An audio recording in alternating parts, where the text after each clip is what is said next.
इधर किसानों के साथ विशेष चर्चा में मुख्यमंत्री मनोहर लाल ने कहा कि किसान भाइयों से बात करके मुझे खुशी हो रही है। मैंने कुछ गांव में जाकर देखा कि किसानों का बेहद नुकसान हुआ। कुल मुआवजा 112 करोड़ रुपए दिया गया।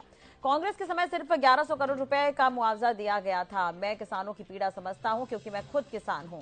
हमने क्षतिपूर्ति पोर्टल बनाया है। पराली प्रबंधन एक बड़ा विषय है। सीएम ने कहा कि कोर्ट ने हरियाणा के पराली प्रबंधन की सराहना की है।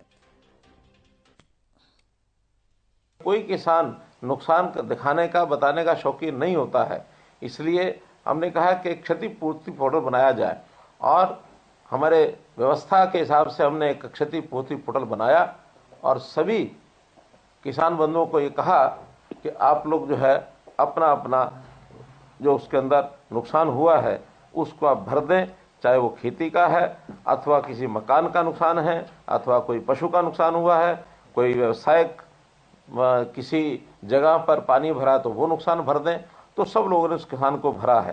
तो आज मैं ऐसे सब बंधुओं से बात कर रहा हूं जिनका नुकसान हुआ और उनको हमने मुआवजा दिया है। दोबारा बिजाई के नाते से 50,000 एकड़ लगभग ऐसा क्षेत्र था जिसमें 7,000 रुपया प्रति एकड़ के हिसाब से हमने उनको मुआवजा दिया है। ऐसे ही जो प्राकृतिक आपदा इस नाते से भी कुल मुआवजा जो इस बाढ़ के कारण से दिया गया वो 112 करोड़ रुपया दिया गया है। अगर मैं पिछले सब वर्षों की बात करता हूं तो ऐसा किसानों को जो दिया जाने वाला मुआवजा, मैं हालांकि मुआवजा तभी दिया जाता है जब किसान परेशान होता है, दुखी होता है, लेकिन पर्याप्त मुआवजे की जब हिसाब किताब लगाता हूं तो मुझे संतोष होता है कि हमने पिछले 9.5 साल में लगभग 11,000 करोड़ रुपए का मुआवजा दिया है। अगर मैं कांग्रेस के 10 वर्षों का हिसाब आपको बताऊं तो मात्र 1100 करोड़ रुपया दिया गया। 10 गुना एक प्रकार से मुआवजा हमने किसान को दिया है। संतोष की बात तो यह है कि पिछले दिनों में उच्चतम न्यायालय ने यह कहा है कि हरियाणा ने पराली प्रबंधन का जो कार्य किया है किसानों की सहायता करके, ये सराहनीय है।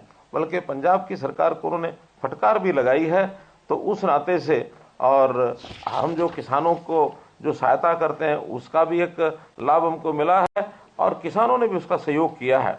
अगर आईसीआर की रिपोर्ट जो 22 नवंबर को भी प्रकाशित हुई है उसका मैं आपको जानकारी देना चाहूँगा कि हरियाणा में कुल मिलाकर के इस बार सीजन में 2,239 जो केसेस हैं वही यानी पराली जलाने के हुए हैं, जबकि अपना पड़ोसी प्रदेश पंजाब वहाँ पर यह आंकड़ा 36,118 मामले हैं। विदेशों में जाने के लिए ऐसे हमारे किसान बंधु वहाँ जाकर के अध्ययन करके आए कि किसानी किस प्रकार से और अच्छी की जा सकती है। इसके लिए भी विदेश भ्रमण की योजना भी बना रहे हैं कि कुछ किसान अगर जाकर के अध्ययन करके आना चाहते हैं उनकी व्यवस्था भी कर रहे हैं। अफ्रीकन कंट्रीज के साथ हमने बातचीत की, उन्होंने कहा कि हमारे यहाँ जमीन बहुत है, अगर आपके किसान हमारे यहाँ जमीन लेकर के और खेती करना चाहें तो वो भी हमारा स्वागत करने के लिए तैयार बैठे हैं। ऐसे कुछ किसानों को वहाँ जाने के लिए भी प्रेरित करेंगे। तो मित्रों, किसानों की मदद जितनी हमारे से हो पड़ती है उतनी हम करेंगे।